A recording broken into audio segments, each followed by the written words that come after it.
Halo guys, sekarang kita akan membahas tentang sirip kayu pada rumah burung walet. Intinya ada dua, yang pertama adalah kondisi kayu, yang kedua adalah jenis kayu. Saya bahas dulu dari jenis kayu. Jenis kayu yang mana sih yang bagus untuk sirip? Yang paling banyak digunakan biasanya kayu meranti, kayu ulin, kayu tembesi, pokoknya kayu-kayu yang keras. Banyak pemilik rumah walet itu menggunakan kayu keras seperti kayu ulin untuk siripnya, dengan alasan bisa bertahan sampai 20 tahun, 50 tahun selama rumah walet itu berdiri. Tapi ada kendalanya, di mana kayu yang keras itu akan menyulitkan cakar burung itu untuk menempel. Jadi contohnya kayu ulin, licin dan keras. Jadi kakinya itu kesulitan untuk menempel di sirip itu. Itu ada kendala. Makanya beberapa orang pemilik rumah menambahkan busa atau menambahkan besek dari bambu supaya burung itu bisa menancapkan kukunya di situ. Nah, jadi kamu yang punya sirip dari kayu keras harus menambahkan hal-hal seperti itu. Ada tambahannya. Namun kalau mau gampang, pilihlah kayu sirip yang lembut, tapi bisa awet. Saya menyarankan menggunakan kayu sengon. Kayu sengon itu dianya bersih, putih bersih, kemudian lembut. Jadi kaki burung itu dapat menancap dengan gampang. Nah, jadi tidak ada kendala pada saat burung itu akan membuat sarang. Dan hasilnya pun bagus. Kalau dari sengon itu putih bersih sarangnya. Pokoknya cantik lah. Ada kawan saya juga menggunakan kayu akasia. Akasia ini kayunya agak kemerah-merahan. Ini juga bagus untuk sirip, dan hasilnya warna sarang itu agak kemerah-merahan. Jadi dianya juga cantik. Jadi beda dengan yang biasanya putih, dia ini putih kemerah-merahan. Tapi bukan darah. Jadi kemerah-merahan itu gara-gara dia menggunakan sirip dari kayu akasia. Yang berikutnya adalah kondisi kayu. Untuk kondisi kayu, usahakan dalam kondisi kering dengan kadar air 19% atau 17%. Kenapa begitu? Karena kalau kayu itu basah, dianya itu bisa menimbulkan jamur. Kemudian burung juga tidak suka kondisi basah. Oleh karena itu, sebelum memasang sirip, yakinkan benar-benar kering. Kalau kayu itu dijemur, usahakan minimal 6 bulan dijemur supaya bisa mendapatkan kadar kandungan airnya itu 17%.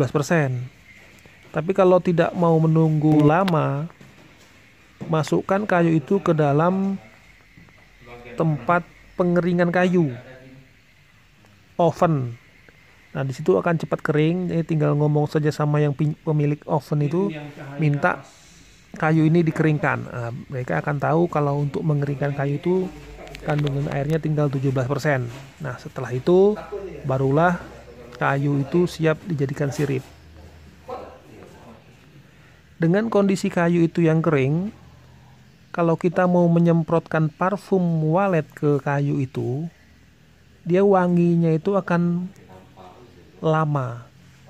Dia akan meresap lama. Bertahan lama maksudnya. Jadi dia bisa langsung masuk ke pori-pori kayu itu. Kalau kita menggunakan kayu sirip yang basah, parfum kita itu tidak bisa langsung masuk ke pori-porinya. Jadi kita membutuhkan 2, 3, sampai 4 kali nyemprot baru kayu itu bisa kita manfaatkan sesuai dengan keinginan kita. Tapi kalau kondisinya kering, kita semprotkan parfum cukup sekali saja, maksimal 2 kali, kayu itu sudah sesuai dengan harapan kita. Selain kondisinya kering, usahakan sirip itu dalam kondisi bersih. Jangan pula dari tanah, masih ada banyak tanah-tanahnya itu langsung kita pasang. Nah, itu tidak senang untuk burungnya. Kemudian juga kita akan mendapatkan hasil sarang yang kotor nantinya. Usahakan juga tidak banyak serabut-serabut kayu yang ada di sirip, karena itu akan mengganggu. Kemudian pengalaman di lapangan, burung walet itu senang hinggap membuat sarang itu di sudut-sudut. Oleh karena itu, buatlah sirip itu memiliki banyak sudut. Jadi nanti burung-burung yang baru itu dia akan memilih tempat sudut-sudut itu karena dia merasa lebih aman di sana.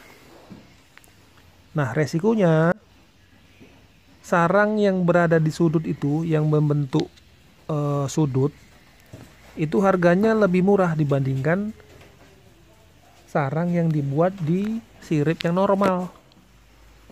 Nah, makanya peternak walet itu mengatasinya dengan memberikan kayu sudut namanya. Jadi sudutnya itu tidak 90 derajat. Tidak membentuk persegi 90 derajat. Itu biasanya kayu itu diletakkan di sudut-sudut. Nah, itulah tekniknya. Nah, bagaimana dengan rumah yang baru? Untuk rumah yang baru, kalau mau cepat ya dibuatlah banyak di sudut-sudut itu. Nanti kalau sudah berjalan beberapa tahun, hasilnya sudah banyak, bisa dilepas. Bisa dilepas untuk sirip itu. Jadi sirip itu nanti sejajar semua bentuknya. Jadi supaya rumah yang baru itu cepat terisi dulu. Kalau sudah terisi, walaupun hasilnya itu bentuknya sudut, kurang tidak lebih murah dibandingkan yang bagus, tapi tidak apa-apa, kita mengejar kuantitas dulu. Nanti kalau sudah burungnya banyak, barulah kita kejar kualitas. Setelah sirip terpasang dan rumah siap untuk digunakan, kita tidak perlu terlalu cepat untuk menyemprot sirip itu dengan parfum apabila kondisinya masih basah. Biarkan dulu 3 bulan sampai kayu itu kering, baru kita melaksanakan penyemprotan. Nah, di sela waktu 3 bulan itu bisa kita letakkan nanas ke dalam ruangan itu supaya dapat menekan bau rumah walet yang baru itu. Jadi bau kayunya, bau bahan yang lain itu bisa ditekan dengan bau nanas itu. Bisa juga nanti nanas itu kita oleskan ke kayu-kayu itu supaya baunya hilang, sehingga walet betah di sana. Kemudian setelah kering, kita bisa oleskan dengan putih telur. Jadi tinggal kita beli telur, ambil putihnya, kita kocok, kemudian kita oleskan pakai kuas di kayu sirip itu. Nah, kalau semua hal tentang kayu sirip ini kita lakukan, saya doakan rumah walet kalian, kawan-kawan semua, cepat terisi dan banyak hasilnya. Itulah usaha-usaha fisik yang bisa kita lakukan. Namanya usaha, kita serahkan hasilnya kepada yang kuasa. Lalu gimana caranya kita serahkan kepada yang kuasa? Apa yang bisa kita lakukan? Ya, kita serahkan kepada yang kuasa. Caranya apa? Kita buat perjanjian. Perjanjian antara diri kita dan yang Maha Kuasa. Jadi kalau perlu itu dibuatkan secara tertulis. Pihak pertama, Tuhan Yang Maha Esa. Pihak yang kedua, itu kita. Pihak pertama bertanggung jawab untuk mengisi rumah walet ini dengan burung dan menghasilkan sarang walet yang bagus dan banyak. Kemudian bertanggung jawab terhadap keamanan dan keselamatan rumah Walid ini dari misalkan dari kebakaran, dari bencana, dari pencuri dan sebagainya. Kemudian kita sebagai pihak kedua bertanggung jawab terhadap hal-hal yang fisik. Kemudian kita juga berkewajiban untuk mengeluarkan zakat sebesar berapa? 10%, 20%, atau 30%, terserah. Tapi saya menyarankan kita mengeluarkan zakat itu minimal 10%. Kemudian setelah hasilnya banyak, kita tingkatkan menjadi 20%. Setelah hasilnya sangat-sangat banyak, kita naikkan menjadi 30%. Jadi ini adalah jurus langit.